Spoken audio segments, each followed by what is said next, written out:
Hello again, Combat Choro-Q fans. Which is even rarer than normal Choro-Q fans. So this is an old line, and it says CCQ-11. So this is dangerous because it means there's probably 10 other waves of 4 that I have to try to, collect. So at least 44 vehicles. These all actually look different from each other as well. So, boy, this is going to be hard to fulfill. It says the year 2000 down here, and then it says German vehicles up there, and then some Japanese text, which I cannot make sense of, but luckily I looked on the back, and there's information on the little coin holder there. And it does tell you here. I don't know what that F means there, but we have a Kubelwagen with a machine gun, a DMAG, I'm not sure, a tank destroyer, eh? Hanomag, I've heard of that. I've never heard of the DMAG and a Funkwagen. Funkwagen, that's an awesome name. It could be a Japanese translation, though, that may have gone wrong. I do believe this is new. All this tape looks intact. So, anywho, let's get this going. This is going to be a long video. If you obviously skip to the end if you don't care about learning about these things, but I like to learn about the real world by collecting toys, it seems. So we're going to talk about these vehicles after I look them up on Wikipedia. So we're going to start with the lamest vehicles, and then work up to the cooler ones, I guess. So looking through the packaging, the Kubelwagen seems to be the lamest vehicle, although it has a really cool history. This little separator is just a waste of cardboard, unfortunately. There's no information on there, just some images there. Alright. Yeah, seems weird that you have all that space. They could have written something about, what these vehicles were about. But, okay, so we got 2 half tracks and then an armored car, but here's the Kubelwagen. So I guess here's some images. And actually, while I'm showing these images, this is called the Type 82. It was designed by Ferdinand Porsche, the guy that developed the sports car company and also designed the Volkswagen Beetle. And Hitler actually approached him about militarizing the Beetle, and it didn't go anywhere. But then later on, when the war was really happening, the war effort said, hey, we need to have a militarized Beetle now. So, hold on, this white is distracting, isn't it? Alright, so it is 4-wheel drive, and it's basically like a German version of a Jeep. Right? Just a small, 4-seater reconnaissance type of vehicle. That'll obviously get blown to bits by a tank, but hopefully it was fast enough to avoid that. It has portal axles. You'll have to look that up as to what that is. It has independent suspension all around. And it had 2 different engine choices, some both around a 1 liter and making, 26 horsepower? No, 23 to 25 horsepower. 4-speed manual and a self-locking differential. And around 53,000 of them were made, and then after the war, the UK took over the territory that had the Volkswagen factory. So the UK commissioned almost 2,500 of these things for the UK Army. So, the Allies helped Germany rebuild themselves. And ironically, the British car industry is pretty much gone. But the German industry, including Volkswagen, is still running strong. So, okay, that's enough about that one. Like I said, it's going to be a long video. These tires, these ChoroQ tires are still rubbery. That's what I like about them. I think they're like silicone, possibly. These are pullback toys if you're unaware as to what a ChoroQ is. And they tend to go really fast. I didn't crank that all the way back. On the bottom, we have in text what it is, so that's nice to know. But oddly, there's no date. Usually there's 2 digits here for the date. This is casting number 5, and that must probably mean combat in Japanese. And then here we have the thing written in English, so I figured that out. It actually has a tow hitch, but I've yet to run into the actual things these things tow. Even the tanks have tow hitches. And this is a coin holder. If you want to put in there, it'll do a wheelie, but not much of one because it scrapes the plastic there. So it's got the standard 5-spoke Choro wheels, and they're the same gray as the rest of the stuff. Being over 2 decades old, it's a different time, right? No tampo printing. This is literally a paper sticker of some sort with a glossy coating on it, like paper and vinyl maybe. So there's literally air behind it. It's not aligned properly. I'm afraid to try to align it properly because the adhesive is probably all worn out being in that packaging for 2 decades. Hopefully that won't fall off. The green is really nice. I don't think it's just raw plastic. I think the whole body was painted green and then they painted like a tan and a brown. So it's a nice German camo effect there. The front end, well, we got this bump here because it's got the standard construction of a screw and there's a tab, I think, in the back. Actually, I don't see the standard tab there, so I'm not sure how that's put together. There's also holes here. Maybe they have other versions where they peg in different things. The headlights here, yeah, they're very plain, no silver printing or anything like that. It's a bit of a... Oh, this is where it's torn off the molding sprue. Yeah, okay. It's cool that it has a spare tire. It would have been cooler if these wheels were like this.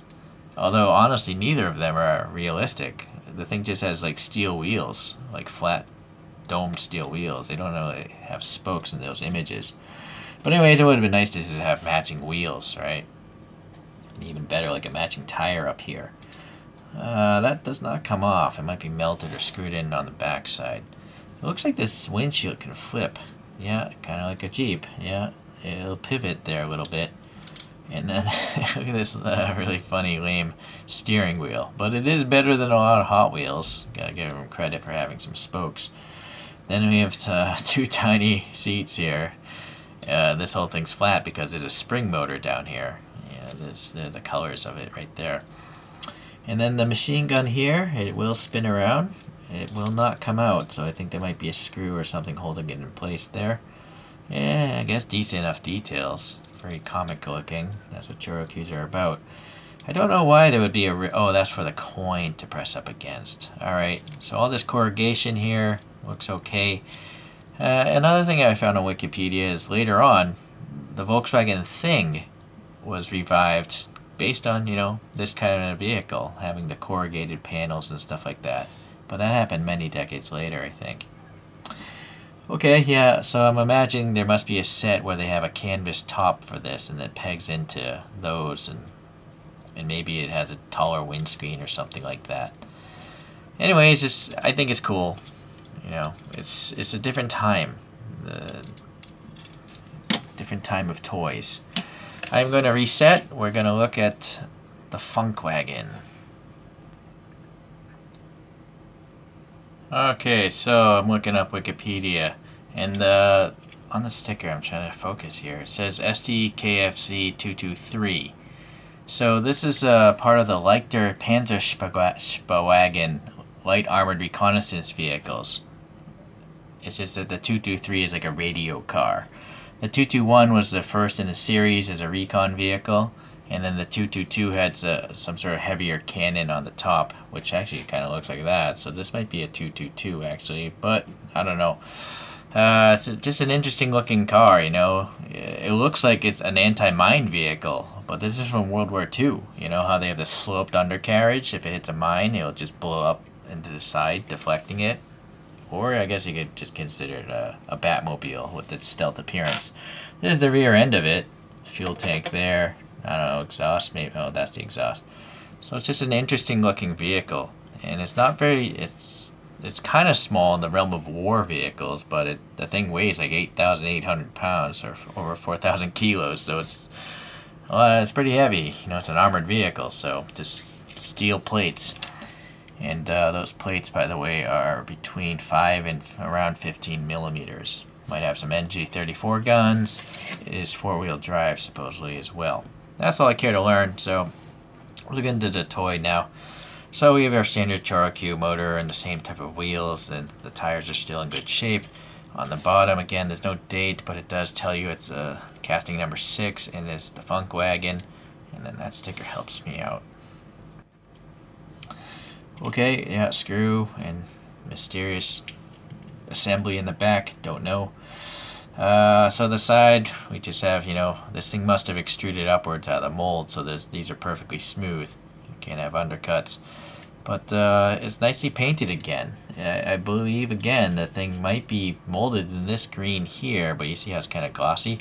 But I think they like matte spray coated it. Oh, it's probably glossy green. Then they shot the brown, this tan, and then they shot a clear coat matte finish. That's what I'm guessing how they made this. Not that it's so important. Little hatch details here in the back, the engine cover. Yeah, alright, very cool. Some molding imperfections, but hey, what can you do? Nothing, unless you have a time machine. Interesting, it actually has like a registration plate.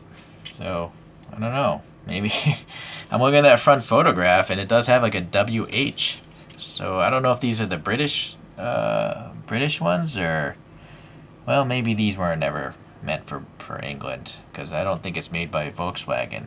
In fact, it's powered by a Horch 3.8 V8 petrol engine, making around 90 horsepower. So actually, let me look up who made this thing on Wikipedia. It was produced between 1935 and 1944. Almost 2,400 of them were made. And it doesn't tell me who made it. Oh, it does say Auto Union and some company called F. Shishao. I'm not pronouncing that right either. Okay, Auto Union eventually became part of Audi. The four rings. Auto Union was one of those rings in the Audi logo. Okay, well, paper stickers again. Just iron. Well, is that the Iron Cross? Is that what they call it? Anyways, it's some sort of cross. And then, yeah, little hatch details. And then this machine gun thing. Can this turn? Yes, it can. Just takes a little time. You know, this barrel is exceptionally small and thin for a children's toy. It's quite interesting that they would do that, you know. I bet there's so many of these out there with this thing snapped off. Because, I mean, if this thing rams into a wall, I guess thrown into a toy bin, right? I like that they have this little pattern on the top.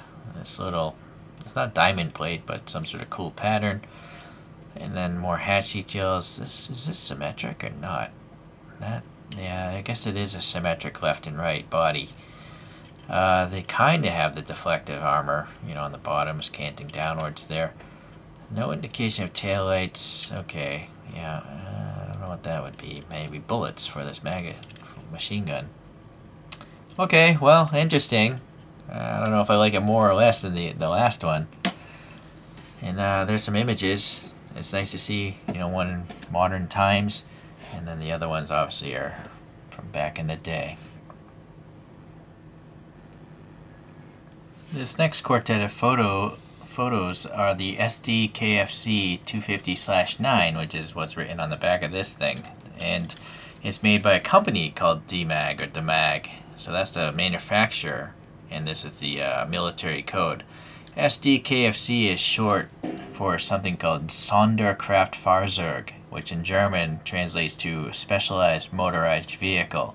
So all armored vehicles, half-tracks, and some other things were given an SdKfz number. I just think it's cool looking to have half a tank in the back. And if you're new to vehicles in general, you might ask, why would you have tank treads in the back of a truck? It's because it can float over soft, muddy ground, you know, because you're laying down an entire track of metal instead of just a tiny bit of a tire, right? So you're floating over the soft terrain of Europe. Granted, it's not going to go as fast as a tired vehicle, but, you know, this is a time when there aren't many paved roads, and even if there were paved roads, they would have been bombed away soon enough. So the SdKfz 250/9, this exact one, let's see what this means, the /9. It's a recon vehicle with a 2 centimeter autocannon and a coaxial machine gun, the MG34 and MG42. And that's probably an MG34 if I had to guess. Alright, some other bits of information. Again, I'm trying to learn about stuff here. This is definitely now in the time of Nazi Germany, so the Nazis are running the show now. It was designed in 1939 through 1940. Over 6,000, maybe 6,600 were made through the 12 variations. Okay. And then it is armor-wise, 5.5 to 14.5 millimeters thick. And the engine is a Maybach 6-cylinder, making around 100 horsepower. Okay, so that's cool. Let's get into this thing now. So we do have the standard, type of wheels and tires as we've seen before, but now we literally have a plastic track surrounding the tires, the spring motor. And it does tell you what it is. It's casting number 7. And then we have, again, the whole green and tan and brown livery, and it's got like probably a matte clear coat. Front end is totally plain. Those are supposed to be the headlights, but they're awfully small. And then we literally have a sticker again, some hatches, window hatches, and then this is that autocannon, I guess. It's not even hollow in the middle. It's kind of weak. It does spin really easy, though. Easier than the other ones. Well, that last one we saw. This actually goes up and down a tiny bit. Not much, because the back of it's colliding with the bottom, but I guess that's better than nothing. And then the back, again, we got that thing to hold a coin. It's quite interesting that these coin holders are so short. Most ChoroQ coin holders are twice as tall as this, but for some reason, they wanted to show the plain back. I don't know why. They should really have them this short on all their cars so you can see the rest of the car. But yeah, they chose to do it on this. Okay, well, that's that one. So let me get to the last one. It's the bigger brother, by the way. I just saw that the Hanomag is a bigger half track, but let me find the rest of the information. Alright, so now you can see the size of this vehicle is much bigger. This can carry many more troops. There was over 23 distinct variations of this chassis. Radio cars, things with turrets, or whatever, right? But this is, according to ChoroQ, if I can focus on the sticker, SdKfz 251/1. So this is the first variation, which is your standard armored personnel carrier. Okay, so this thing was in service between 1939 to the end of the war, and many countries used it. It was designed by Hanomag, and then Hanomag made it, but also other companies like Horch, Skoda, Borgward, and some company called Adlerwerk I've never heard of. And around over 15,000 of these things were made, and as you can see, a lot of them seem to have survived. Sorry, I'm reading Wikipedia, not looking at the screen. Alright, so here you can see the angled rear end. Again, maybe I don't know if that just gives additional protection from machine gun fire or if it's something to do with mines exploding. But you can see ChoroQ totally ignored that because the mold is just going vertically. It's not going that way. So ChoroQ ignored that sloped thing. Alright, a little bit more as I read Wikipedia. This thing weighs around 8 tons. Let's see, it's powered by a Maybach 6-cylinder, again, around 100 horsepower. So it could go 190 miles or 300 kilometers in range. And its maximum speed is decent, 52 kilometers per hour or 32 miles per hour. I mean, it's a big, heavy, armored vehicle. Okay, so you can see the tracks are totally different from the last one because it's a totally different, larger, and it actually is physically larger than this smaller, right? So ChoroQ paid a little bit of attention to what these things are. And but sadly the tracks, they're just the same green color, painted with camo and stuff, shallow blanking, same tires we saw before, a hatch up front where it's torn off the molding screw, hatches here, the headlights there, ammo boxes probably, yeah, the slope in the back is missing. There's a sticker, some sort of regiment or squad numbers, insignia, paper. Up here, these seats are hilarious. They're so small. Yeah, some seats, some benches, maybe ammo stuff. And then this cannon here is just gray raw plastic. And it doesn't move up and down, it just rotates. Okay, so it is a toy, right? It does tell you again what it is on the bottom, and this is casting number 6. Okay, so no date though. So if you buy it loose, you really have no idea. Okay, well, let's get these things spinning. Okay, so here's a called a Kubelwagen. I don't know what set this came from, but it's casting number 19. And it's got a desert camo. And it's supposed to be a 3-axle truck, so ChoroQ totally ignored that. It's weird. Here's a Panzer IV. This is a medium-sized tank that the Germans used. Still probably a big tank in real life. Okay. So that's it, I guess. That's all we can fit here today. So even though these are all cartoons, it's nice to know that, you know, the trucks or smaller vehicles look smaller than the half-tracks, which in turn looks smaller than the heavy tanks. So they kind of work, right? They kind of work together. I don't know if you guys have a favorite. I actually don't like the half-track so much because I kind of find this to be lame, right? And literally you can see the tire sticking through that gap. So it's really between these two because they're the most realistic looking, yet cartoonish. Open top or fully armored. It's a tough call. I like those two more. Okay, well, yeah, I'll have to try to find some more. This might take a long time to do so. But I'll see you then. Alright, thanks for watching today.